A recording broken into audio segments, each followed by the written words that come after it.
Eh bien, bonjour tout le monde. Bonjour Judith, bonjour Ariane. Ouais. Est-ce que vous m'entendez correctement? Oui, très bien. Très bien. Merci d'être en direct avec nous pour cette édition un peu particulière. Euh, j'ai envie de vous demander tout de suite, quand on est comme ça confiné, est-ce qu'on peut continuer à être journaliste et à faire son travail de journaliste? Comment c'est possible pour vous? Bon, alors moi, je réponds pas vraiment façon confinement parce que je rentre des États-Unis. Je suis rentrée il y a 2 jours, donc j'étais pas très confinée. Voilà, j'étais partie là-bas et j'ai suivi les élections, donc j'ai pu travailler. Vous avez pu travailler, et vous, Ariane? En fait, je vois bien la différence entre le premier et le deuxième confinement. Le premier confinement, au monde, on a énormément travaillé, mais on ne travaillait que sur des sujets qui avaient rapport avec le Covid. C'est ça qui m'a frappé, comme si il n'y avait pas d'autres possibilités, comme si ça s'imposait à nous, ça transformait tellement nos vies qu'on ne faisait rien d'autre. On aurait ressenti presque une forme d'indécence quand on était reporter à traiter un autre sujet. Alors que depuis 3 semaines, c'est très différent. Au contraire, je vois bien qu'on nous encourage à parler d'autre chose. C'est-à-dire que la première fois, parce qu'il faut s'évader, on demande, le lecteur, il veut aussi qu'on lui parle d'autre chose que du Covid. Donc, c'est différent. Donc, on fait des enquêtes. Alors, on peut prendre des rendez-vous en marchant avec quelqu'un dehors, mais c'est vrai qu'on fait beaucoup plus d'enquêtes par téléphone et puis on fait ce qui était inhabituel pour nous, des rendez-vous par Zoom, comme ça. Alors, on va parler d'autre chose que du Covid, rassurez-vous, et justement, on va vous inviter à parler de littérature et de journalisme, qui est une histoire qui est souvent liée. C'est une histoire de longue date. On a des exemples célèbres de journalistes écrivains et d'écrivains journalistes avec des listes assez longues d'auteurs qui sont reconnus dans un domaine comme dans l'autre pour la puissance évocatrice de leur écriture. On pense à des gens comme Jack London, on pense à Truman Capote, on pense à Hemingway, à Joseph Kessel, ou à plus près de nous, des gens comme Sorge Chalandon, qui, je crois, a travaillé à Libération aussi, et peut-être au Monde. On pense à Philippe Labro ou à Asli Erdogan.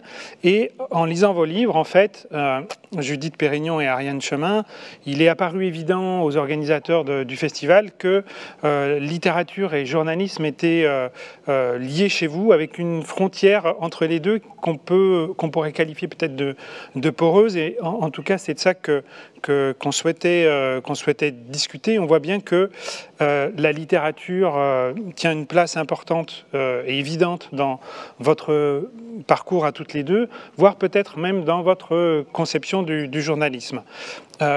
Pour présenter, pour ceux qui sont en direct avec nous rapidement, pour vous présenter toutes les deux au cas où on ne vous connaîtrait pas. Donc Judith Pérignon, vous êtes journaliste pour la presse, pour la radio, vous êtes écrivaine et essayiste. Vous avez notamment travaillé pour le journal Libération comme journaliste politique. Vous collaborez aussi aux revues comme Marianne, comme Le Monde ou comme 21. Vous avez publié une quinzaine de livres, seul ou en collaboration. Alors plusieurs de ces collaborations sont des récits de vie, certains penchant du côté du récit, d'autres de vos ouvrages étant plutôt ce qu'on pourrait qualifier de purs romans. Donc on est vraiment dans la littérature. En tout cas, même quand ce sont de purs romans, souvent ces romans sont sur des bases réelles ou réalistes.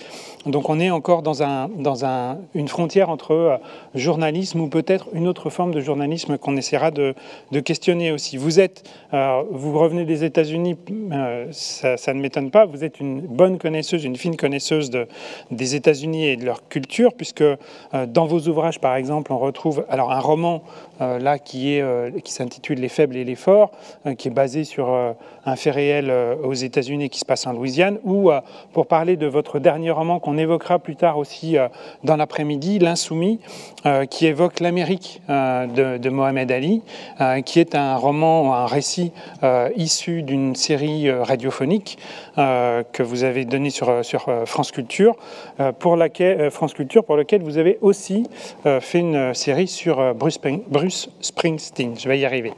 Et puis Ariane, pour ce qui vous concerne, vous êtes journaliste au Monde, vous êtes passé par le service politique, par le service société avant de devenir grand reporter pour ce journal.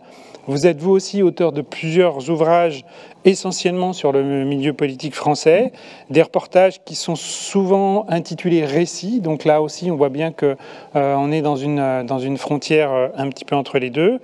Et récemment, avec François Cruc, vous avez publié une bande dessinée qui s'appelle Benalla et moi. On pourra aussi questionner la forme de cette information, de ce reportage sous forme de bande dessinée.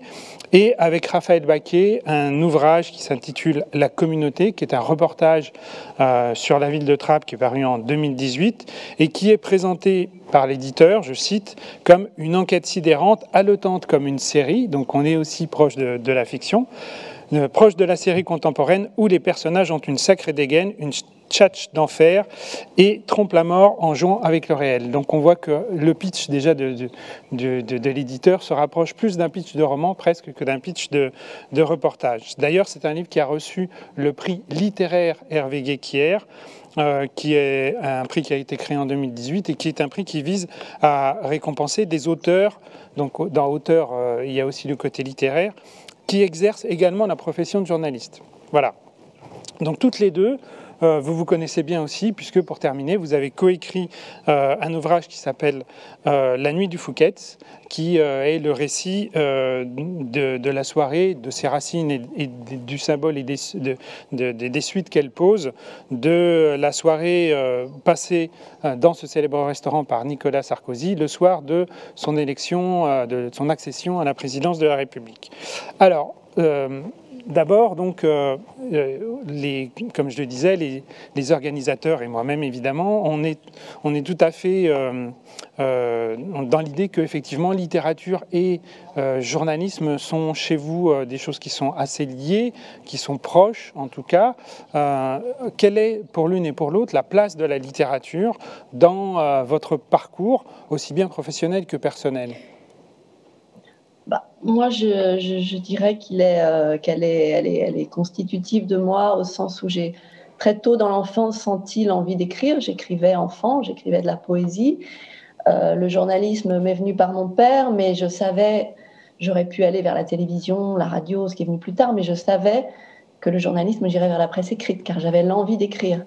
Et c'est en écrivant à Libération que sont revenus mes rêves d'enfant, en fait. Ça a désinhibé mes rêves d'enfant. Je veux dire, j'ai fait du journalisme politique, et si je l'ai quitté, c'est pour multiples raisons, parce que j'avais besoin de quitter ce milieu-là, mais parce que j'avais besoin de libérer mon écriture, que le journalisme politique peut-être bridait un peu. Et je suis allée à la page portrait, qui m'a pendant 8 ans permis de faire des rencontres, de raconter des histoires, des vies. Et ce récit des gens vous rapproche forcément de la littérature.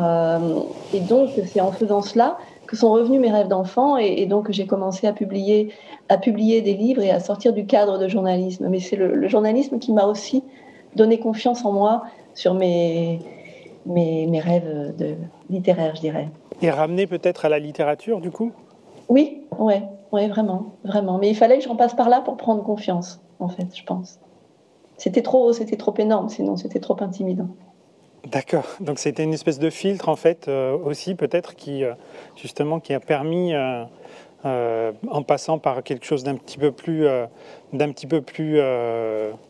indirect, un filtre qui vous a permis de revenir à la littérature. Du coup. Oui, en plus moi dans la façon dont j'écris, les livres que j'écris sont, comme vous le disiez, nourris quand même d'enquêtes. Je n'écris pas directement sur moi, même si je sais ce qui vient de moi. Donc je continue dans ma démarche et dans ce qui paraîtra bientôt de me nourrir de ce que j'ai pu rencontrer en enquêtant, en parlant avec les gens. Donc tout ça est très intimement lié, oui. Ariane, pour ce qui vous concerne, je sais que vous avez une formation à la base même de littérature, puisque je crois que vous êtes agrégée de lettres classiques. Non, non, pas du tout. Pas du tout. mais... Non, mais en J'ai fait, lu trop vite votre biographie. en écoutant Judith, je trouve ça très intéressant parce que je comprends pourquoi on est parti. En fait, on s'est rencontrés parce qu'on était journalistes politiques toutes les deux. Et je dois dire que j'admirais Judith. Je vais lui faire une déclaration d'amour. Je l'admirais parce que je trouvais qu'elle écrivait sublimement bien et beaucoup mieux que nos confrères, etc. Et en fait, je vois bien ce qui nous différencie parce que Judith, elle vient d'expliquer que elle a toujours aimé écrire. Et moi, en fait, je me destinais plus, je pense, peut-être à être prof de français, c'est-à-dire que j'avais fait ce qu'on appelle une hippocagne et une cagne, et j'étais pas du tout dans le rêve du journalisme ou de l'écriture. Et je vois bien que, en fait, on était toutes les deux journalistes politiques, ça nous amusait beaucoup. Et à un moment, Judith, elle a voulu écrire, et c'est pour ça qu'elle est écrivain, ce que je ne suis pas. Moi, je dis que je suis auteur, mais je n'aurais pas la prétention de dire que je suis écrivain. Et Judith, elle fait de la littérature, et moi, j'ai continué dans le journalisme. En fait, c'est intéressant parce que on en a eu marre toutes les deux du journalisme politique, quasiment au même moment. Et elle a décidé d'écrire et d'investir la littérature. Et moi, j'ai décidé de changer, de faire ce qu'on appelle des infogénés, du fait divers, etc. Et je suis restée peut-être plus dans le journalisme. Elle est partie, elle est devenue écrivain, tout en mélangeant et tout en continuant à faire du journalisme aussi. Mais je vois bien que c'est intéressant parce qu'on a bifurqué un peu au même moment. Et on est entre les deux. Judith est devenue écrivain et puis moi j'ai préféré. Je sais aussi ce dont je suis capable. Donc je sais que je suis pas capable d'être écrivain. J'ai plutôt investi l'écriture dans le journalisme. Voilà. Et pourquoi vous dites que vous n'êtes pas capable d'être écrivain? Est-ce qu'il n'y a pas quand même une tentation parfois de la littérature? On a toujours envie. Je crois qu'aussi on était toutes les deux d'une génération où les journalistes qui venaient juste avant nous, ils étaient un peu dans l'obsession de faire de l'enquête à l'américaine, c'est-à-dire trouver des infos, etc. Nous, ça nous intéressait, mais on s'était dit aussi, c'était l'époque où on commençait à perdre des lecteurs, il faut retenir le lecteur. On va essayer d'écrire, de donner du plaisir au lecteur. Et ça, c'était peut-être un peu nouveau, c'était début des années 90. Non, pour être écrivain, il faut avoir d'imagination. Moi, je sais que je n'en ai pas. Et non, mais c'est ça aussi la différence. Non, mais c'est pas, chacun fait ce qu'il sait faire. Et moi, je sais que je n'en ai pas. Alors, quand même, dans votre parcours... Non, Judith, oui, pardon. Non, pour reparler de ce petit livre qu'on a fait ensemble sur la nuit du Fouquet's, qui est un vrai mélange, justement, parce qu'on s'est posé cette question. Ariane, elle avait un réseau incroyable, donc on pouvait glaner énormément de détails et de choses qui s'étaient passées à l'intérieur. Et en même temps, toute la question, c'était de donner à ce texte, et on en a parlé, une espèce de forme presque théâtrale, qu'il puisse être lu, même pas simplement comme un article du lendemain. Et donc, c'est un débat qu'on avait, de choses qu'on gardait, de choses... Et c'était vraiment nous deux, parce qu'on s'entend très bien et que ces différences et ces connivences, on a réussi à les mettre ensemble. Mais je me souviens de nos débats sur ça. Oui, je me souviens. En fait, c'était un éditeur qui nous avait dit en 3 phrases, et c'est d'ailleurs intéressant, et ça prouve que c'était un bon éditeur, et il s'appelait Claude Durand et il est mort maintenant. Il nous avait dit: je voudrais que vous me racontiez la nuit de l'élection de Nicolas Sarkozy. Vous soudoirez le cuisinier et vous relirez Fitzgerald. Je me souviens, c'était ça. Hein. Donc c'était le pitch de l'éditeur, on n'avait rien de plus. Et je me souviens, parce qu'on n'avait quand même pas beaucoup de temps pour l'écrire, que en fait, c'est vrai qu'à un moment, je me souviens d'avoir été un peu vive, je m'en veux, en disant à Judith: non mais maintenant quand même, il nous faut les infos. Et Judith disait: oui, mais il nous faut des belles phrases. Et surtout, c'est elle qui avait eu l'idée de ce huis clos qui ressemblerait à une pièce de théâtre, où je me souviens très bien que tu as eu cette idée, Judith, de faire apparaître, comme dans un petit livret de théâtre, les personnages au début, et on mettait des didascalies comme au théâtre, et cette forme, et c'est vrai que c'était très très amusant à faire, on s'est beaucoup amusé, parce que de fait on était complémentaires, on stimulait, c'était très drôle. Alors justement... Et on a soudoyé le cuisinier en plus. Pour de vrai? Pour de vrai. Parce que justement, alors c'est justement, il me semble, l'exemple typique de ce qui me semble à la frontière des genres. Parce que d'abord, sur la couverture, il y a marqué récit.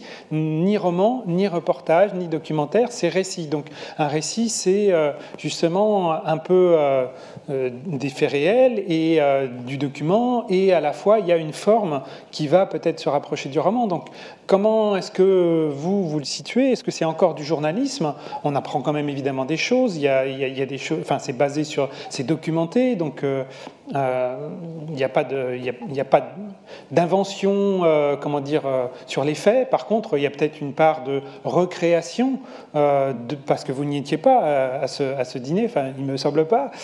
Donc, du coup, il y a quand même besoin de recréer par l'imagination, en étant réaliste et vraisemblable, et en se rapprochant sans doute de ce qui a été. Mais en tout cas, il y a quand même une part là qui est peut-être de l'ordre de la littérature, et qui permet aussi peut-être, alors c'est une autre question, de mettre en avant une certaine forme d'information et de journalisme plus facilement qu'avec un reportage plus factuel, par exemple.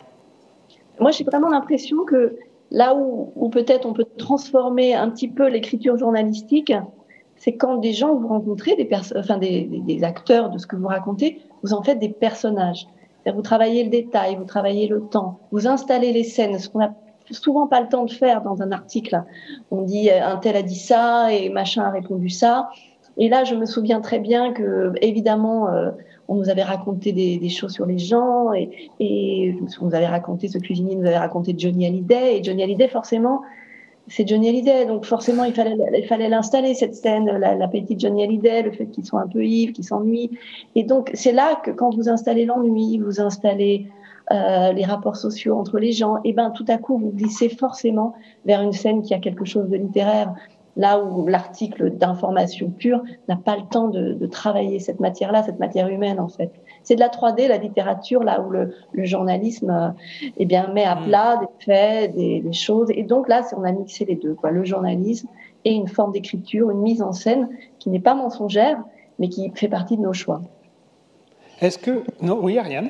Si l'éditeur nous avait eu cette idée de ce sujet, parce que c'est que, en fait, ce qui était intéressant, c'est que tous les présidents de la République sous la Ve ont toujours fêté leur victoire, soit place de la République plutôt pour la gauche, soit place de la Concorde pour la droite.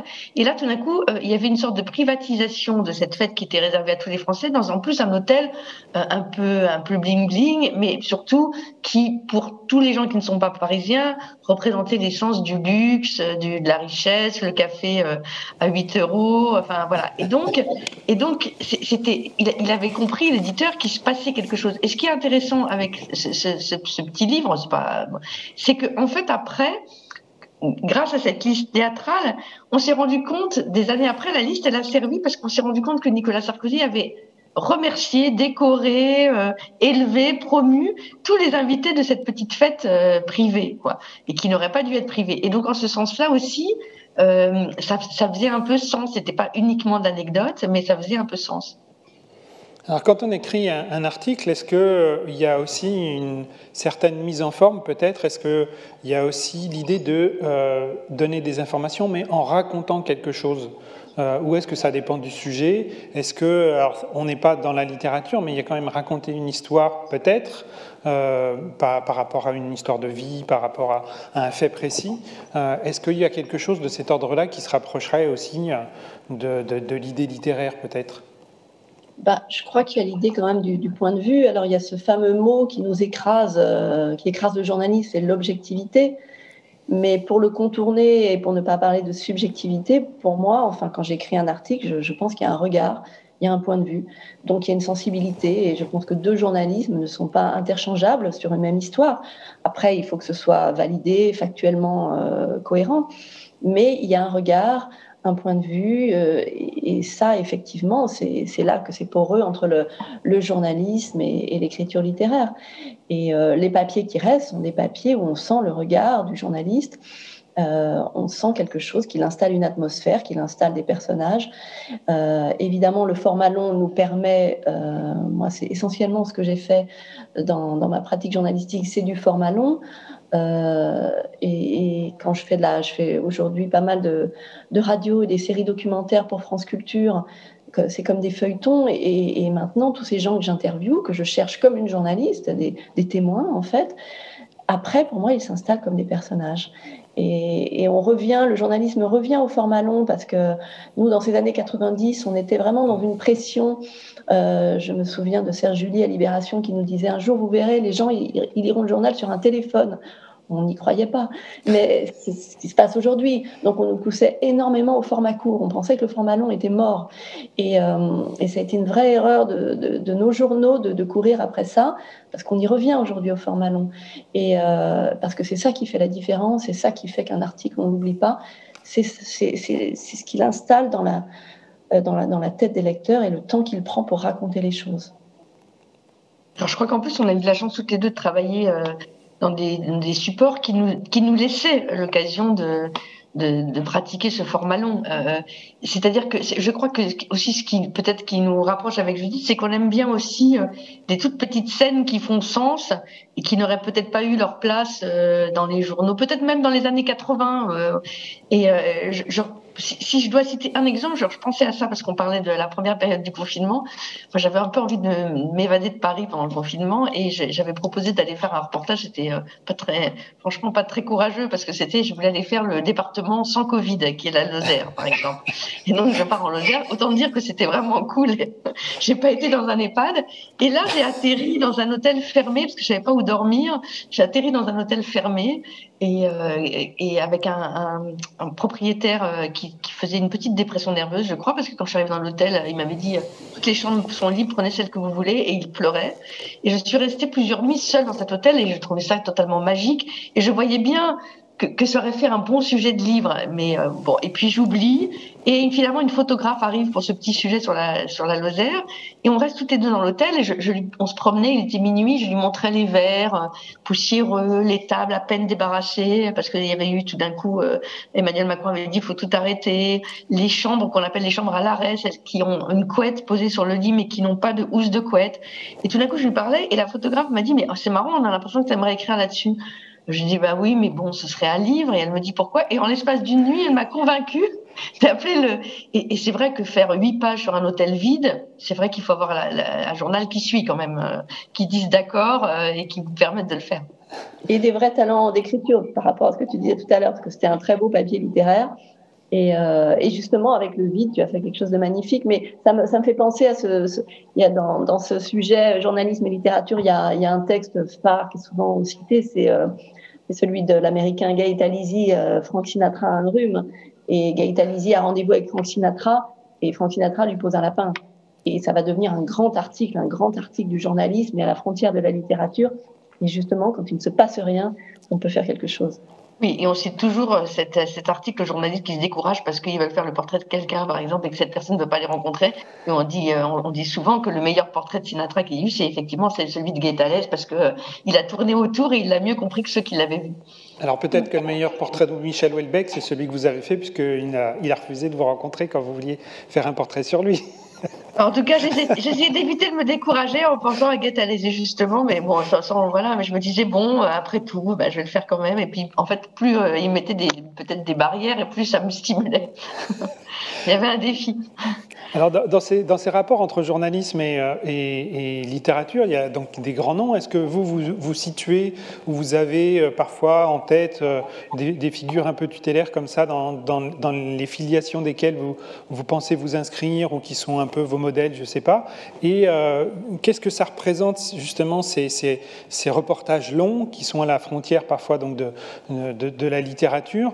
Judith, vous aviez l'air de dire que ça revient depuis les années 90. Est-ce qu'il y a une histoire de ces reportages littéraires, je ne sais pas comment les appeler, ou de cette littérature de reportage?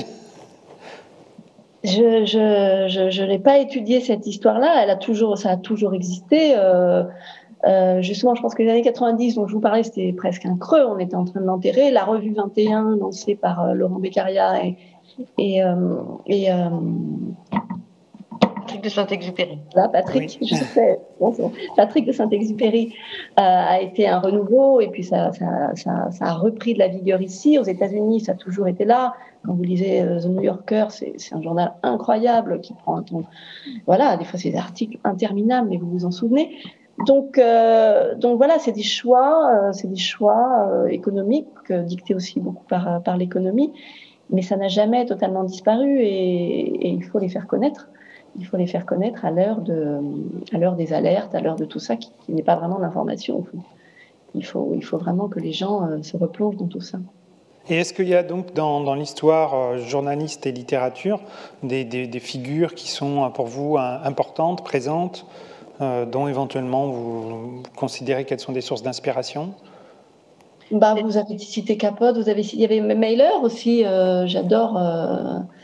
J'ai découvert ce livre en travaillant sur Ali, j'ai découvert ce livre, The Fight, le combat. Il est là comme journaliste en 74 à Kinshasa, ce combat Foreman-Mohamed Ali, et il va en tirer un livre, mais qui est une perle littéraire, une perle du journalisme, une perle. C'est un livre que je vais relire 10 fois, je sais.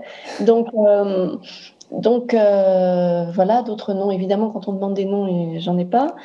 C'est toujours comme ça. Mais il y en a beaucoup. Évidemment, vous citiez Sorge, ce qu'il a fait, de sa connaissance de la question irlandaise. C'est des romans magnifiques. Voilà, c'est inépuisable, c'est inépuisable. C'est vrai on a été assez élevés dans le culte du nouveau journalisme américain. Et parfois, je me souviens que quelqu'un me disait, mais tu ne parles que du nouveau journalisme américain, mais tu oublies l'école française. Et c'est vrai que l'école française, elle est très ancienne. Hein, elle est très ancienne. D'abord parce que l'écrivain avait fait des journaux, un support par exemple, le Maupassant, ses contes, et puis parce que l'écrivain français était engagé, il y a de l'affaire Calas, évidemment, à Zola, après, avec son J'accuse au moment de l'affaire Dreyfus. Donc, il y a une tradition littéraire dans le journalisme français qui n'existe pas, par exemple, dans le journalisme anglo-saxon, et c'est d'une certaine manière à un moment donné, peut-être dans les années 80, le journalisme français a voulu faire voilà, de l'enquête, de New York Times, quoi. En fait, toute l'affaire Nixon aussi a beaucoup, je pense, marqué la presse française. On se dit, mais nous aussi, on va faire de l'investigation. Mais la vraie tradition, celui qui dit le petit fait vrai, c'est quand même un Français, c'est Stendhal. Donc cette tradition, elle est ancienne en France. Alors, Judith, vous avez donc écrit des romans aussi, mais qui sont souvent basés sur des faits réels. Comment est-ce que ça se joue en termes d'écriture? Est-ce que c'est parce que le sujet, je ne sais pas, est plus sensible et vous avez envie d'écrire, enfin plus sensible pour vous-même et vous avez envie d'en faire un roman? Est-ce que c'est parce qu'il n'y a pas assez d'éléments dans l'enquête et que du coup la littérature peut à la fois permettre d'aborder un sujet et de combler des vides sur lesquels on ne trouvera pas de documents? Comment est-ce que interviennent les romans dans votre parcours d'écriture? Non, je crois que c'est ce que vous avez dit, c'est que c'est un moment, quelque chose qui touche chez moi une corde sensible.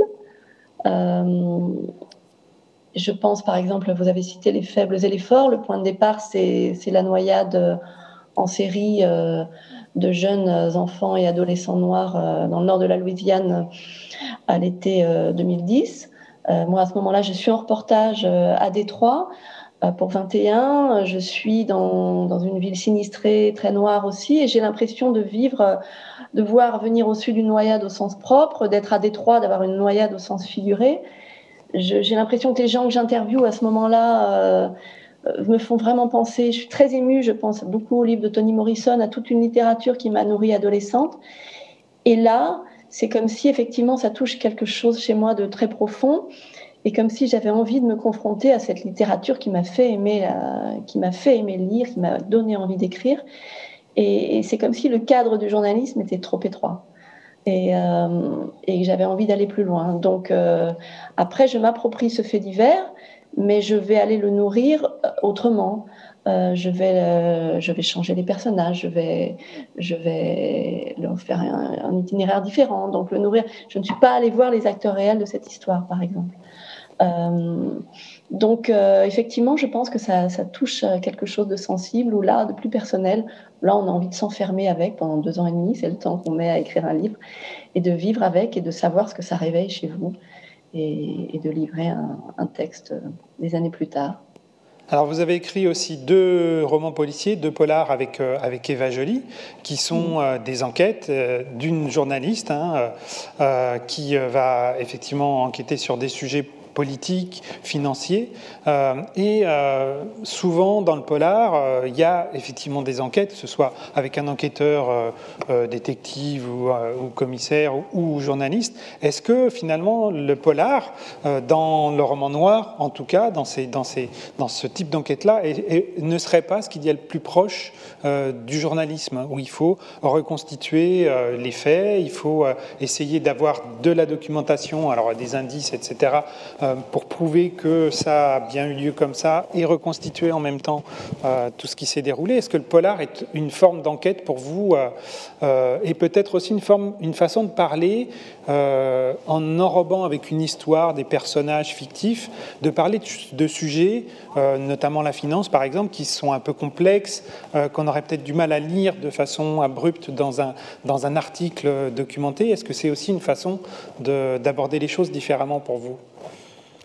Oui, alors l'histoire de ces polars, c'est d'abord ma rencontre avec Eva Joly, effectivement. On a fait un livre ensemble, qui est un livre un peu, le 3e opus un peu sur sa vie, qui s'appelle La force qui nous manque. On est devenus très amis, très complices. Eva est une très très grande lectrice de polars. Moi, c'était le moment où je me mettais à la fiction. Je suis moins une lectrice de polars. Et elle s'est dit, allez, on y va.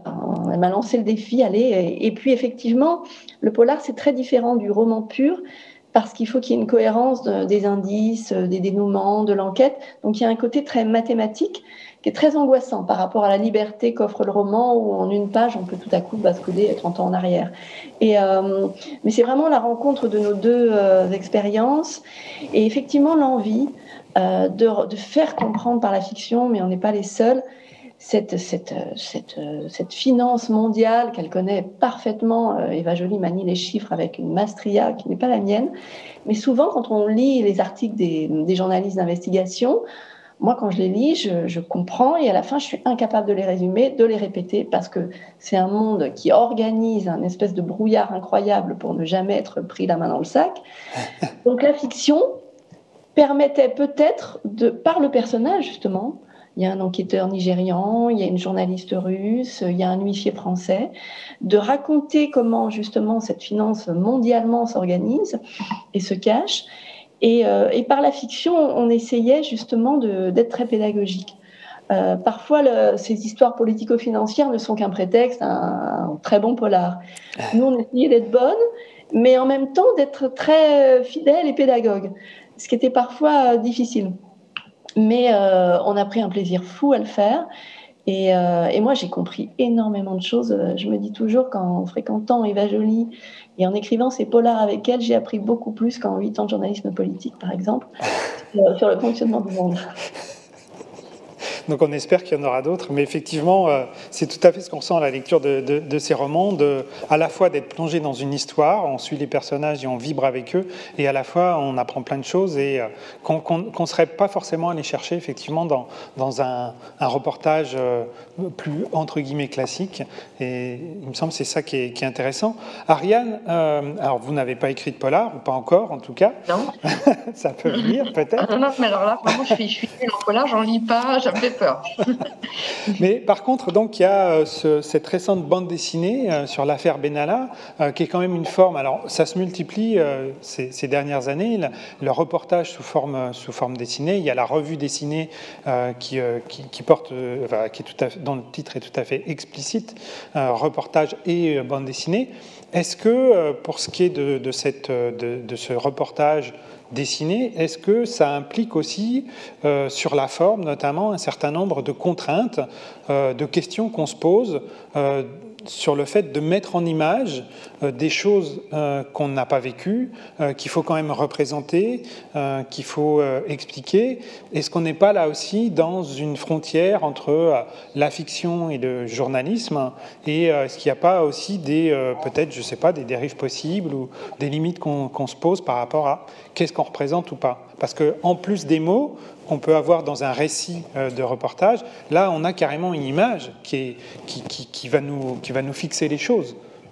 Oui, alors en fait, l'histoire de cette BD, elle est intéressante parce que d'abord, il faut quand même dire que l'actualité depuis quelques années a beaucoup d'imagination et ce n'est pas un hasard si elle inspire à ce point Oui. les écrivains. C'est-à-dire le nombre d'écrivains, regardez, par exemple, le plus merveilleux récit de campagne de la campagne de Nicolas Sarkozy, je trouve que c'était Yasmina Reza qui avait fait L'Aube, le jour et la nuit, et qui est un petit récit d'écrivain, mais qui raconte très bien ce personnage. Par exemple, Emmanuel Carrère, il s'intéresse beaucoup à l'actualité. Il a fait pour un journal américain un grand portrait d'Emmanuel Macron parce que ce personnage lui semblait mystérieux, sans quoi il a raison, et ça l'intéressait. Donc bon, alors évidemment, le personnage d'Alexandre Benalla, c'est un personnage merveilleux de fiction. Il a tout, il a tout pour lui, le bagou, le savoir-faire, parce que s'introduire comme ça au cœur même du pouvoir et y faire des affaires, c'est quand même pas donné à tout le monde.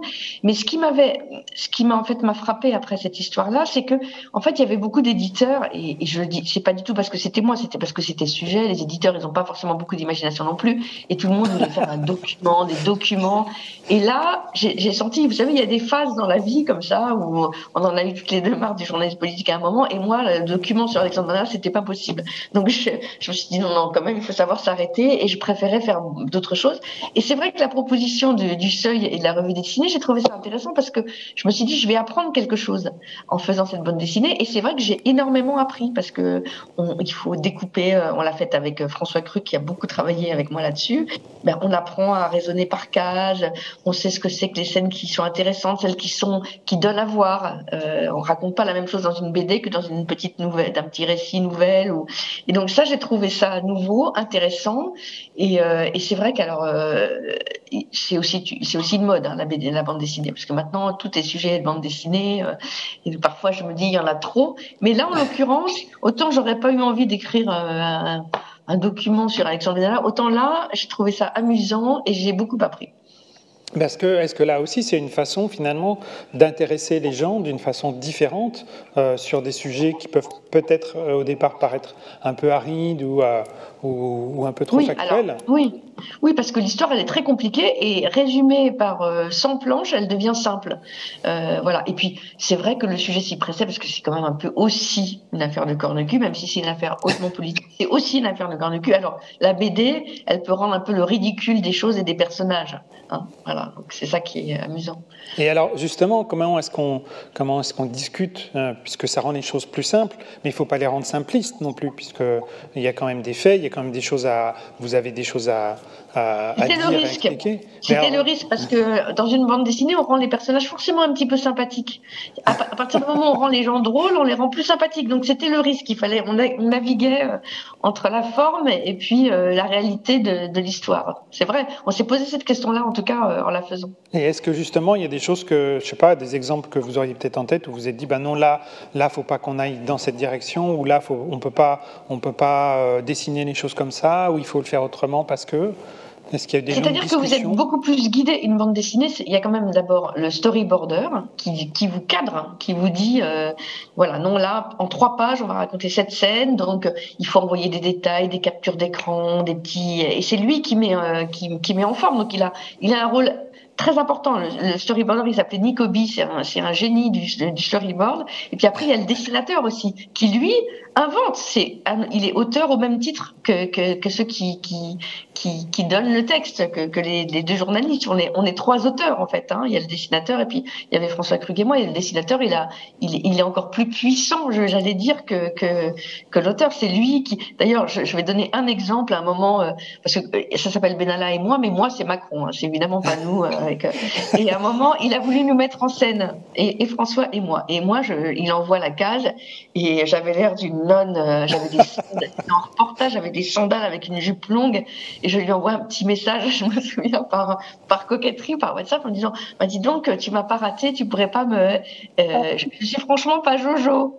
Et il répond avec un smiley, il a rien changé. Voilà. Mais effectivement, Benalla et moi, on voit bien, sur la couverture, on a le portrait de Macron en grand avec Benalla sur l'épaule, donc c'est pas vous.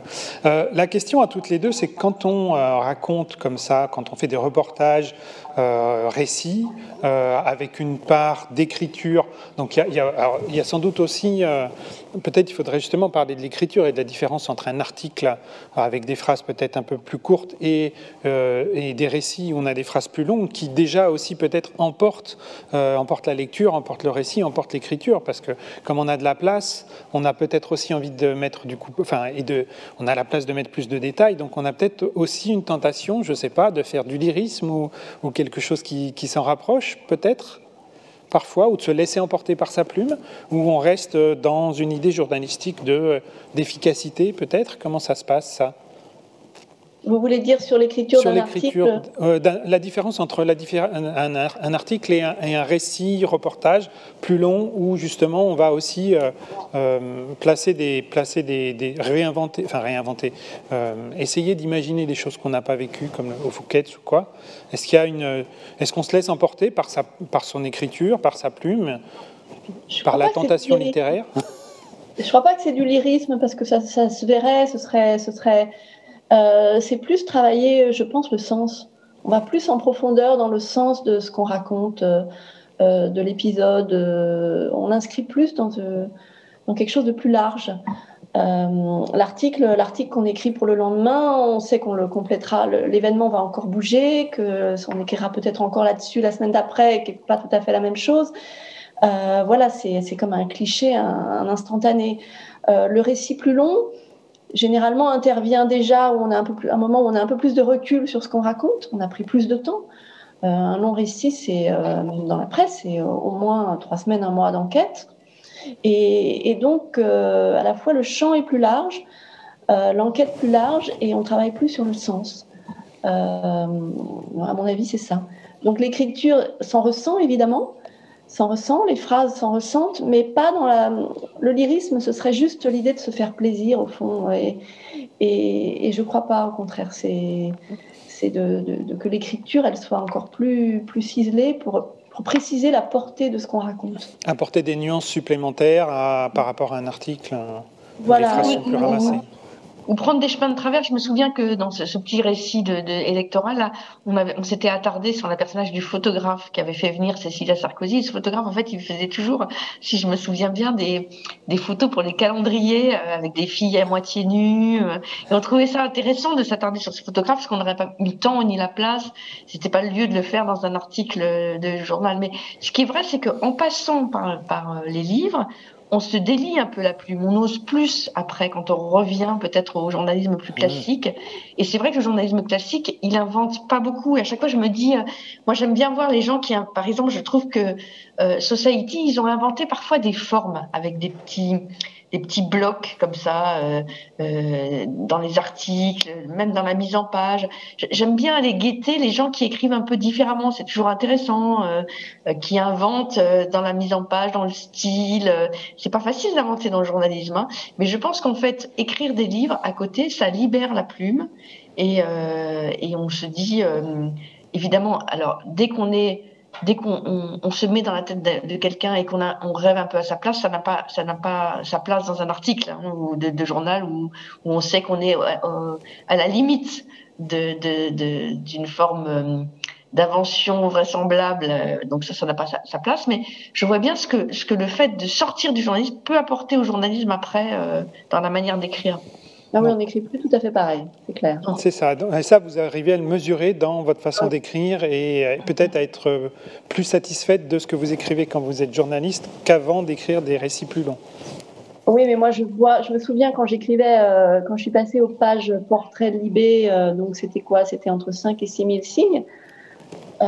Puis des fois, on est plus ou moins inspiré. Quand j'avais fait ça, des fois, je tirais un peu à la ligne, des fois pas, mais maintenant, 5 ou 6 000 signes, c'est rien pour moi. C'est trop court. Voilà, comme j'ai écrit en longueur, j'ai pas le temps de planter le décor, je fais pas. Donc des fois, il faut réapprendre à retourner dans un cadre et à laisser de côté des choses auxquelles on a pensé, qu'on a vues. Mais le cadre, voilà, on n'a pas la place de tout raconter. Mais voilà, je déborde un peu maintenant. Alors, quels sont les garde-fous quand vous écrivez ces récits journalistiques? Quels sont les garde-fous qu'on se pose? C'est-à-dire, on est dans une époque où on parle beaucoup de storytelling. On a effectivement parfois des sujets comme Benalla ou autres. On les écrirait, un romancier l'écrirait, on dirait il exagère, il en fait trop, alors que la réalité est parfois plus romanesque que la fiction. Donc, quels sont les garde-fous que vous vous fixez pour justement pas déborder du cadre journalistique, faire des récits qui peut-être ont, en termes d'écriture, une part littéraire, mais qui quand même restent du journalisme? C'est l'enquête.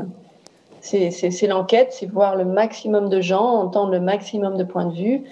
Et quand bien même après on peut donner une forme littéraire à tout ça, il faut qu'on ait compris toute la complexité du sujet, entendu l'avoir abordé de plusieurs points de vue, et c'est l'enquête qui permet, tout en libérant l'écriture, de rester dans un cadre factuel et très journalistique. Et je pense que là, le garde-fou, il est là.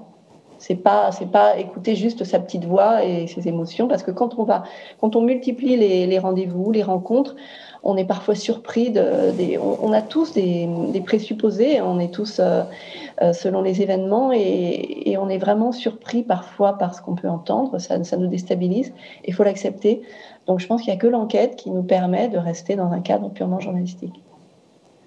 Ariane, vous auriez la même réponse ou des précisions ou des... Oui, parce que par ailleurs, à partir du moment où vous publiez sur un événement ou quelque chose, il faut avoir des sources, il faut que ce soit vrai, parce qu'on est toujours quand même aussi à la merci de quelqu'un qui viendrait se plaindre, y compris en justice. Donc on a toujours ça en tête aussi, hein, on peut pas écrire n'importe quoi. Donc voilà, ça reste que... Mais c'est vrai que parfois, c'est intéressant ce que Judith disait en disant maintenant ça me paraît court, 5000 signes. Moi ça m'arrive aussi de faire des articles beaucoup plus factuels, de 2000 signes, 3000 signes sur un tout. Et en fait, on se rend pas compte aussi que la contrainte, elle est intéressante, la contrainte de place, parce que on dit toujours, quand dans le journalisme, un des articles les plus difficiles à écrire, c'est une brève. Une brève, c'est une phrase ou deux. C'est très difficile à écrire, parce qu'il faut que toute l'information soit là, il faut que c'est calibré à 150 signes. Donc faire un petit article extrêmement factuel, parfois, je me dis, il faut que j'y revienne, parce que je perds l'habitude, et je trouve ça très difficile, parce que avoir la place, c'est aussi, on le dit beaucoup, nous, aux jeunes journalistes du monde.fr, parfois on leur dit, mais c'est parfois plus facile d'écrire long, parce que la contrainte, ça apporte quelque chose à l'écriture, la contrainte de place. Alors, est-ce qu'il n'y a pas, puisque donc ces récits longs, reportages dans la revue 21 ou autre, et des reportages, des récits-reportages comme vous les faites, sont devenus un peu plus nombreux? Est-ce qu'il n'y a pas aussi une poussée des éditeurs, justement, pour aller dans ces récits avec un côté un peu sensationnel ou sensationnaliste? Ariane, par rapport à la communauté, j'ai lu un extrait du 4e de couverture où clairement l'éditeur, je ne sais pas si c'est vous qui l'avez rédigé ou si c'est l'éditeur ou quoi, voilà, présente ça comme une série. On n'est pas sur Netflix, mais voilà, on se dit presque ça va être une série comme une série télévisée. Je sais pourquoi il a fait ça. Parce qu'il s'est dit un livre sur la banlieue, ça va emmerder tout le monde.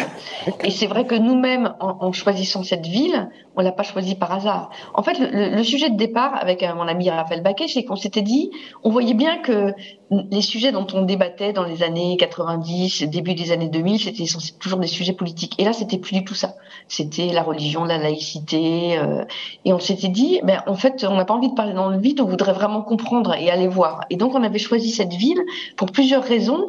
Au départ, c'est que il y avait des personnages qui avaient grandi, qu'on connaissait. Alors maintenant, ils sont presque un peu datés. Hein. C'était Jamel Debbouze, Anelka, le rappeur Lafouine, voilà. Et puis aussi parce que on s'était aperçu, et ça n'avait pas du tout été raconté, que c'était sans doute c'est la ville européenne où il y avait eu le plus de départs au djihad, bien davantage que Molenbeek, et on trouvait ça intéressant. Et donc c'est vrai que c'est pour ça que je dis souvent que la réalité a plus d'imagination que nous, c'est qu'en y passant du temps, on s'est rendu compte qu'il y avait 1000 histoires qui s'entrecroisaient. C'était fascinant, c'est-à-dire que c'était des personnes de Trappes qui avaient revendiqué les premiers en Syrie l'attentat contre Charlie Hebdo, et l'une des premières personnes à avoir vu les frères Oscar Kouachi dans les locaux de Charlie, c'était un habitant de Trappes qui était là pour faire la maintenance, etc. On n'aurait pas pu l'imaginer. Et donc, du coup, c'est vrai que je pense que l'éditeur nous a dit, oui, un jour, c'est une vraie série télévisée, etc. Et que, en fait, d'ailleurs, ça n'a pas l'esthétique d'une série télévisée, le livre, mais bon, l'éditeur l'a mis sur la 4e de couverture. Ouais. Mais on dit souvent maintenant que le nouveau roman, c'est la série. Bien sûr. Et c'est vrai que les séries, elles sont construites comme les grands romans de la fin du 19e, au fond, et il y a une portée, et sont nourries de l'actualité. Donc c'est là que le journalisme doit se réinventer sans arrêt, parce que la fiction s'est énormément emparée de l'actualité. Les éditeurs se sont emparés des sujets des journaux énormément. C'est notre chance, parce que quand on veut un peu écrire, on a quand même la porte très très ouverte chez les éditeurs, donc on n'a pas beaucoup à réclamer, je trouve. Donc le journalisme, ces sujets, tout le monde s'en est saisi. Donc maintenant, comment il se réinvente lui, c'est compliqué. Et c'est vrai pour les séries, là, le sujet c'est littérature et journalisme, mais on pourrait aussi dire série et journalisme, puisque on pense par exemple à la série The Wire, qui est scénarisée par ce journaliste dont le nom m'échappe à l'instant, mais voilà, qui est à la base d'une série de reportages et dont il a fait. Il y a une série qui effectivement est très documentée, très journalistique dans l'esprit de documentation justement, qui était aussi intéressant, qui se rapproche sans doute de ce que vous faites. Et c'est drôle d'ailleurs que vous disiez ça, parce qu'on a publié il y a 10 jours dans Le Monde un formidable reportage sur Toulouse, sur une banlieue de Toulouse où était né d'ailleurs Mohamed Merah, mais c'était pas le sujet. Et j'ai remarqué que dans les commentaires, un article écrit par Lorraine Le Fouché, vraiment remarquable, ultra documenté, et tous les commentaires des lecteurs, c'était mais c'est The Wire 2, The Wire 3. Les gens, ils raisonnent aujourd'hui avec et c'est vrai que je vois souvent ça dans les commentaires. J'ai revu ça aussi. Il y a eu plusieurs articles qui sont parus sur les dockers du Havre qui sont entraînés malgré eux dans un trafic de coke incroyable. Et les réactions des lecteurs sur le site, c'était ça. C'était toujours des références à des séries ou quel bon scénario, ou un tel, vous devriez vous pencher sur cet article. C'est devenu la référence. Et moi, la question que je me pose, c'est que The Wire, pour moi, c'est un des vrais chefs-d'œuvre. Parmi les choses que j'ai vues. Mais en même temps, on devient tous spectateurs, on est tous dans notre canapé à regarder The Wire en série, Orange is the New Black. Donc la réalité, mais je me demande, elles sont magnifiques ces séries. Et en même temps, je me demande si on n'est pas tous en train de devenir spectateurs tranquillement assis à les regarder. Et on a quasiment plus le fait de fictionner. Est-ce que ça nous indigne autant que quand on lisait, enfin, je sais plus. C'est très juste, c'est très juste. Et je m'interroge vraiment là-dessus, parce que j'adore ces séries, donc je les défends, et en même temps, on devient spectateur, et alors qu'on devrait être en colère de ce qu'on voit, et il n'y a pas d'indignation, comme il y avait quand on faisait un article là-dessus, il y a 20 ans, 30 ans, 40 ans, ça crée une indignation, on n'a même plus, on s'est habitué. Donc, qu'est-ce que la fiction apporte à ça ? Je ne sais pas. Il y aurait un paradoxe, c'est-à-dire que le fait de mettre en fiction permet d'aborder des sujets que peut-être on n'aurait pas été lire ou regarder dans un document plus factuel, et à la fois ça fait cette fictionnalisation met une distance justement et fait qu'elle devient irréelle plus qu'autre chose. Exactement, avec le danger pour le journaliste de choisir d'abord le scénario. Comme si je disais tiens, ça c'est à choisir dans la réalité le scénario. Ça, je l'ai vu parfois monter dans des réflexions à voix haute, etc. C'est vrai que ça peut être un risque. C'est pour ça que je vous posais la question de comment vous vous tenez dans le reportage et justement ne pas basculer dans une fiction qui pourrait à la fois permettre de rentrer plus facilement dans un document, une documentation, mais à la fois de mettre une distance qui serait plus du reportage du coup et qui nous permettrait plus de faire la différence peut-être entre réalité et fiction en fait. Et moi, je trouve que ce que la fiction peut apporter, c'est justement un prolongement. Enfin, c'est-à-dire que justement, quand une histoire, souvent les faits s'expliquent par ce qui s'est passé 50 ans plus tôt. Remonter le cours de l'histoire, c'est une manière d'éclairer l'actualité de façon vraiment intéressante. Et dont le journalisme, il a ses limites là-dedans. Et quand on prend un fait divers, quand on prend, moi, le prochain roman que je sors, c'est inspiré d'un fait divers à Détroit, mais je remonte jusqu'en 1930 parce que c'est l'histoire d'un quartier. Et ça permet de comprendre l'effondrement de cette ville. Et cette ville qui a été beaucoup traitée par les journaux. Et là, pour moi, la littérature, elle n'est pas là pour juste me faire plaisir et de la fiction, c'est que je veux essayer d'expliquer ce qui s'est passé dans cette ville dont on contemple les ruines depuis 10 ans. Et on se pose jamais la question de ce qui s'est passé, du pourquoi. Et la littérature, là où elle permet d'aller plus loin, c'est pas pour dénaturer l'événement, c'est pour l'expliquer, essayer de le comprendre et remonter parfois le temps. Et alors, c'est intéressant ce que tu dis parce que, alors, c'est pas de la littérature, mais quand on a fait ce livre sur Trappes, c'est aussi ce qu'on a voulu faire. Et d'ailleurs, c'était intéressant parce qu'on a eu un gros problème de réception avec ce livre. C'est-à-dire qu'on a raconté l'histoire depuis 50. En fait, depuis l'immigration marocaine où le gouvernement français faisait venir pour les usines qui étaient là, les usines automobiles essentiellement, Flin, Citroën, Renault, l'immigration de la même région du Maroc, autour d'Oujda. Et donc, on a raconté les grands-parents, les parents et les enfants. Et c'est ça qu'on voulait faire.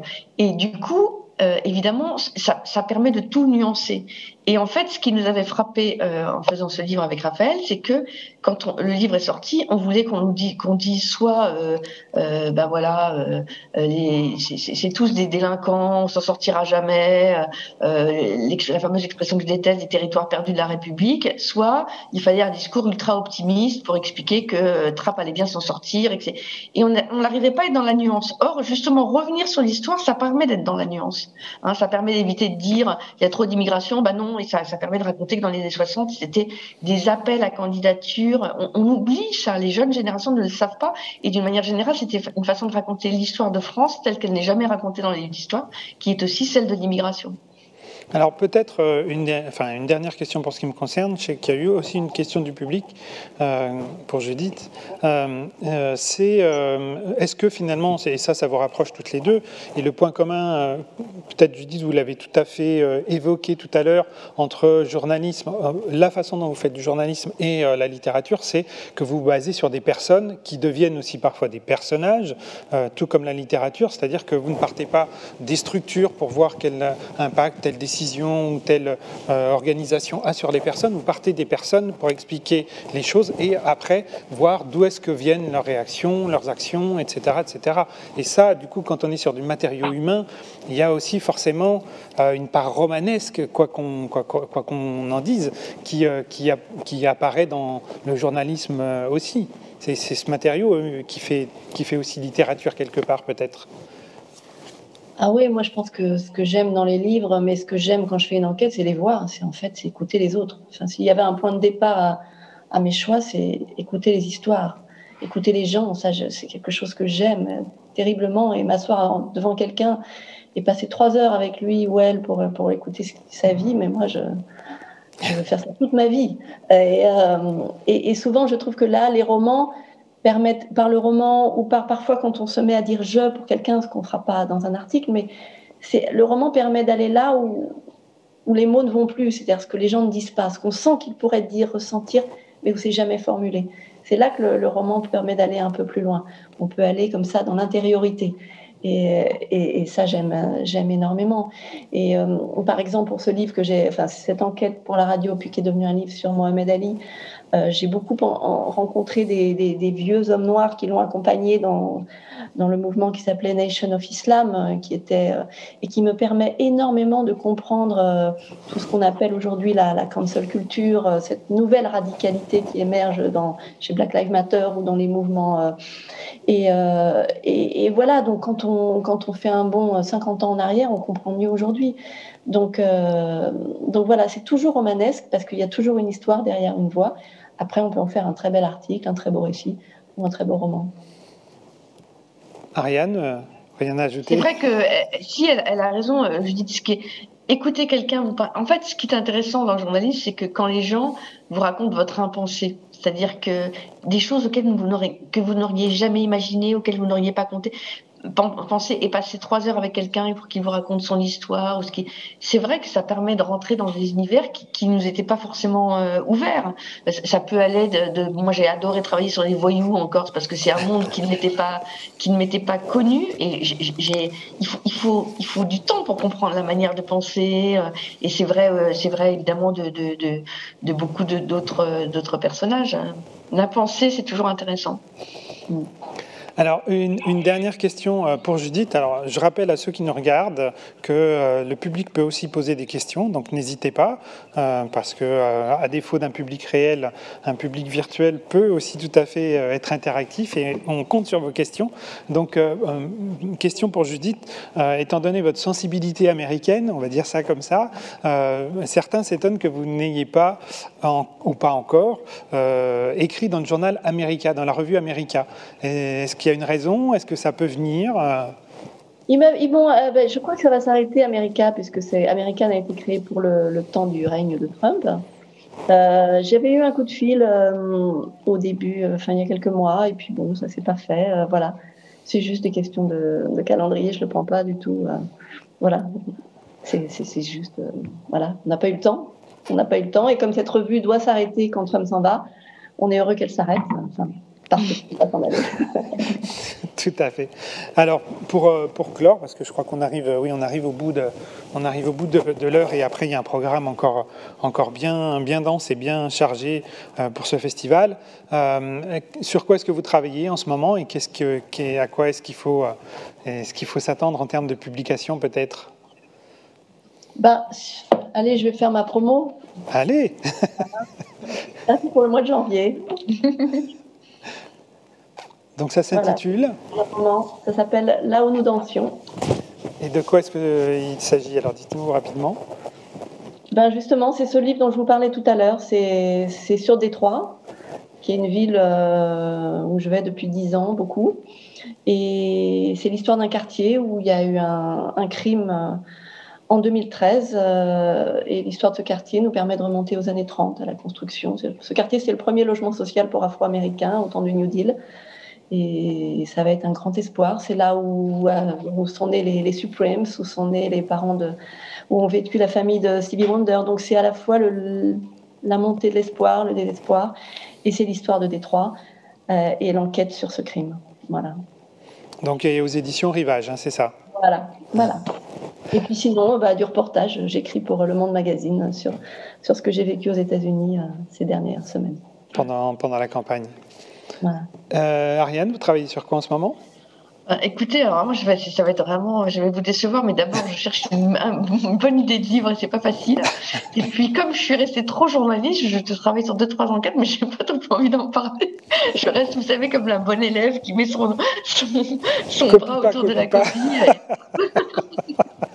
Je suis désolée, je suis très décevante. Non, il n'y a pas de souci, il n'y a aucune obligation. C'est une question qui peut rester sans réponse, il n'y a aucun problème. Du coup, ça fait monter le suspense et on attend avec impatience. En tout cas, merci à toutes les deux pour cette heure d'entretien. Merci d'avoir accepté ce direct à distance. Merci beaucoup. Merci à vous. Et puis Judith, on se retrouve de toute façon cet après-midi, je suis en train de chercher l'heure, à 17h45 avec Sylvain Coher pour une thématique autour de sport et d'engagement. Votre livre sur Mohamed Ali et sur un marathonien éthiopien pour ce qui concerne Sylvain Coher. Et je vous dis donc à tout à l'heure, Judith. Ouais. Merci à toutes les deux. Merci. Au revoir. Merci.